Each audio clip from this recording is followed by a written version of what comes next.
মুস্তারিন আপুর ভাইরাল এই রেসিপিটা দেখে ভাবলাম আমিও ট্রাই করি। বাট আমি একটু অন্যরকমভাবে ট্রাই করার চেষ্টা করেছি, সেম এরকম হবে না। তো দেখা যাক। এইটা বানানোর জন্য আমি আলুগুলো পিস পিস করে কেটে নিয়েছি। আপু যেমন মোটা করে নিয়েছে, আমি কিন্তু একদমই তা করিনি, মানে যতটা পাতলাভাবে কাটা যায় আমি সেটাই করেছি। এবার হচ্ছে বেসনের পালা। তো আপু বেসন ইউজ করেনি, বাট আমি ভিন্নভাবে একটু ট্রাই করব। তো আমার উপকরণ মাত্র দুটি উপকরণ লাগবে, একটা হচ্ছে বেসন আর একটা হচ্ছে আলু। তো বেসন এখানে আমি পরিমাণ মতো নিয়ে নিয়েছি। তো কম বেশি হতেই পারে, এটা হচ্ছে যার যার খাবার উপর ডিপেন্ড করে। আর তার সাথে চা না হলে তো আমার জমবে না, তাই রান্না করার পাশাপাশি একটু চাও খাচ্ছি। এবং বেসনের ভিতর এখন আমি পরিমাণ মতো লবণ এবং পরিমাণ মতো আমি এখানে মরিচের গুঁড়াটা ইউজ করেছি, যাতে একটু ঝাল ঝাল লাগে। তো আপনারা চাইলে মরিচের গুঁড়া নাও দিতে পারেন, বাট আমার কাছে মনে হয় যেহেতু বেসন দিচ্ছি, মরিচের গুঁড়াটা দিলে বেশি ভালো হবে। তো অনেক দিন ধরে দেখছি যে আপুর এই ভাইরাল মানে ডিশটা সব জায়গায় চলছে, তো ভাবলাম আমি একটু ট্রাই করে দেখি।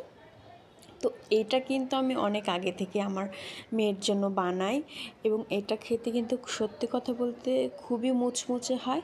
তো আপনারা যারা চাচ্ছেন যে দোকানের চিপসটা অ্যাভয়েড করবেন, তারা এই রেসিপিটা ট্রাই করতে পারেন। তো বেসনের দেখুন টেক্সচারটা ঠিক এরকম হবে, একদম ঘন না আবার একদম পাতলা না, যেন আমি যখন আলুটা মেশাবো যেন আলুর গায়ে হালকাভাবে লেগে থাকে। আর এখানে আমি তেলটাও গরম করতে দিয়ে দিয়েছি কড়াইতে।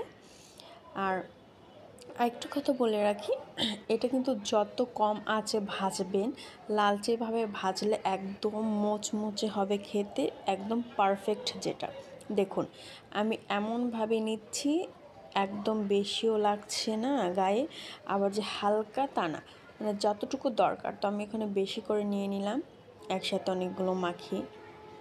এবার হচ্ছে আমি একটা একটা করে সুন্দরভাবে তেলের উপর ছেড়ে দিব। তো আমার কাছে মনে হয় মানে তেলটা অতটা গরম হয়নি, তো তারপর সবগুলো আমি তেলের উপর আস্তে আস্তে ছেড়ে দিব। এটা হতে কিন্তু বেশি টাইম লাগে না, যাদের বাচ্চারা চিপস খেতে খুব পছন্দ করে তারা কিন্তু এটা ট্রাই করতে পারেন, এটা সত্যি অসাধারণ। বাট আমি দেখলাম যে মুস্তারিন আপু তো অন্যভাবে ট্রাই করেছে, বাট আমি একটু আমার নিজেরভাবে ভিন্নভাবে ট্রাই করার চেষ্টা করলাম। আর আজকের আকাশটা দেখতে এত সুন্দর লাগছিল, মাশাল্লাহ। তো ফাইনালি আমার কিন্তু রেডি হয়ে যাচ্ছে। আর এটা আমি এই প্রাণের সসটা আমার কাছে খুবই মজা লাগে, আমি এইটার সাথেই খাই। দেখুন এক পিঠ হয়ে গেছে, আমি উল্টে দিলাম। এইটা হতে মনে হয় মিনিমাম আপনার 5 মিনিট লাগবে, কারণ এখানে আপনার আলু সেদ্ধ করার কোনো ঝামেলা নেই। আপনি জাস্ট যত চিকন করে কাটতে পারেন আলুটা চিকন করে কাটবেন, দেন ভেজে নেবেন, দেখবেন একদম ভিতরে কোনো কাঁচা থাকবে না, একদম সুন্দরভাবে হয়ে যাবে। এটা কিন্তু খেতে সত্যি অনেক মজা ছিল, মুচমুচে হয়েছিল। তো মুচমুচে শব্দ শুনতে হলে আমার শর্ট দেখতে হবে, আমি ওই জায়গায় ওটা আপলোড করেছি। আশা করি আপনাদের ভালো লেগেছে।